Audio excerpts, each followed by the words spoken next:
আসসালামু আলাইকুম। আজি আমি ওলাইছোঁ ঈদৰ বজাৰ কৰিবলৈ। এতিয়া টাইম 10টা বাজিছে। এতিয়া আমি ওলাইছোঁ ঈদৰ বজাৰ কৰিবলৈ। মিছা আৰু চিজাক লৈ ৰোজা ৰাখি ঈদৰ বজাৰ কৰিবলৈ বহুত কষ্ট লাগে। ভাবিলোঁ অলপ আগুৱাই এইবাৰ বজাৰ কৰি দিম। এতিয়া নগাঁও পাই গৈছোঁ। ভাবিছিলোঁ আগতীয়াকৈ গ'লে চাগে ভিৰটো অলপ কম পাম।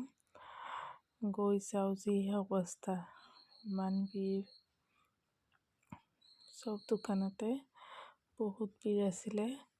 বেছি ভিডিঅ' কৰিব পৰা নাই, অলপ ভিডিঅ' কৰিছোঁ। ভাবিলোঁ আপোনালোকৰ লগত শ্বেয়াৰ কৰোঁ। ইয়াত মাৰ কাৰণে চুইজাৰ পিচ চাই আছিলোঁ। ইয়াত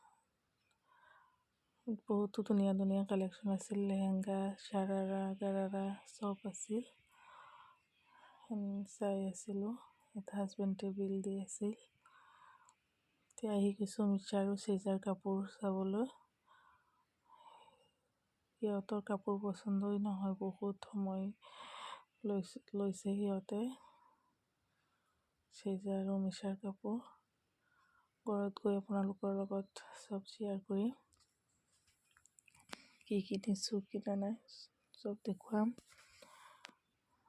চিজাৰ ফ্ৰক চাই আছিলোঁ। চিজাৰ ফ্ৰক লাগে। এতিয়া বেছি ভিডিঅ' কৰিব পৰা নাই। ৰোজাৰ দিন বহুত ভিৰ আছিল। বজাৰ কৰা চেচ, ঘৰলৈ গৈ আছোঁ।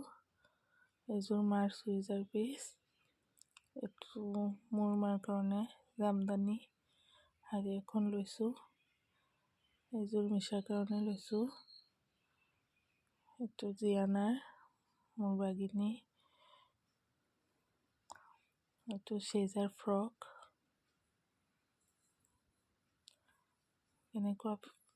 কেনেকুৱা লাগিছে নিশ্চয় জনাব। মই এটা নাইটি লৈছোঁ। তো মোৰ চুইজাৰ কটনৰ লৈছোঁ এইবাৰ, যিহেতু গৰম আহি গৈছে। কেনেকুৱা লাগিছে মোৰ ভিডিঅ'টো চাই নিশ্চয় জনাব। যদি ভাল লাগিছে লাইক কৰিব আৰু চেনেলটো ছাবস্ক্ৰাইব কৰি দিব। Thank U.